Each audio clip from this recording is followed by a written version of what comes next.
Branson's been sick, so I've been home with him for a couple days. I haven't gone stir crazy yet, but it might get there soon. Anyway, someone else is keeping an eye on him this afternoon so I can shoot this. So it's question time, and I'm going to start out here with a long one. I am working on discernment in joining the Bruderhof. I have much to give. I also know how much I am sacrificing to become a member. I also know that no sacrifice is too great to further God's kingdom on earth. So here's the question. Are the members ever informed of what those responsible for disseminating the assets are doing periodically? How is the Bruderhof expanding God's kingdom?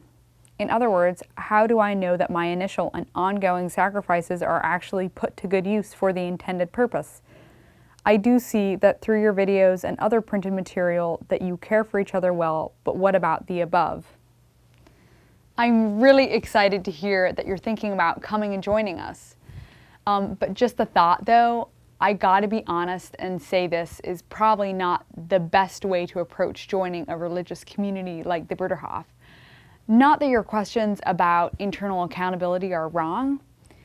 They're not, and there is accountability about how financial resources are used. But the notion that any of us has a lot to give is kind of contrary to what church community is. None of us should feel like we bring much of anything to the table. We live together simply in order to come closer to God and to Christ, and to take the words of Christ in the Sermon on the Mount at face value and be measured by them. This also answers the question about whether our sacrifices are put to good use or how the Bruderhof is expanding God's kingdom.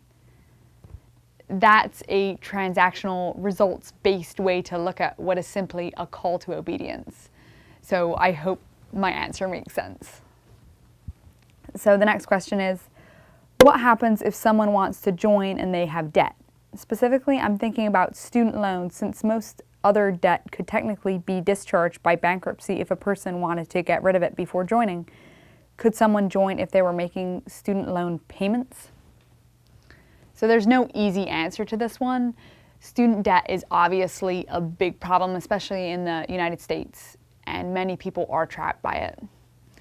I would say it would be handled on a case-by-case basis and would depend on a bunch of different factors.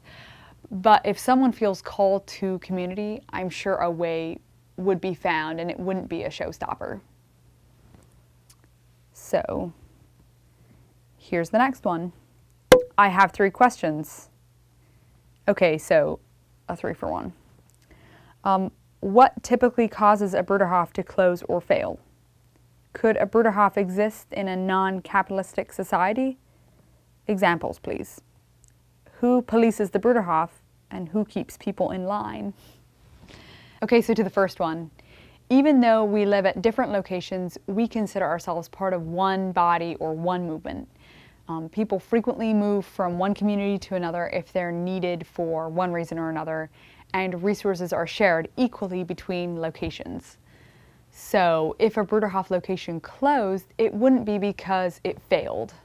It would probably be because we unanimously decided to give the location up. And that's happened in the past due to outside pressures like economic or political, or because we needed to consolidate, or because we wanted to establish locations elsewhere. To the next question, of whether the Bruderhof could exist in a non-capitalistic society. I mean, the idea of the Bruderhof and religious communities like it is to model a way of life that opposes capitalism, which is ultimately an economic system that's built on greed. So I think a better question is whether true Christianity is compatible with capitalism. I believe it unequivocally isn't. Who polices the Bruderhof? Nobody polices anybody. We're all committed to being upfront with each other if there's something we feel is out of order, but that's because we love each other and don't want to let each other slip and fall. I know some people have been asking why I haven't gotten around to answering their questions, and that's because I try to keep the videos to a reasonable length. So if yours hasn't been answered yet, just wait for the next one and thanks for sending them in.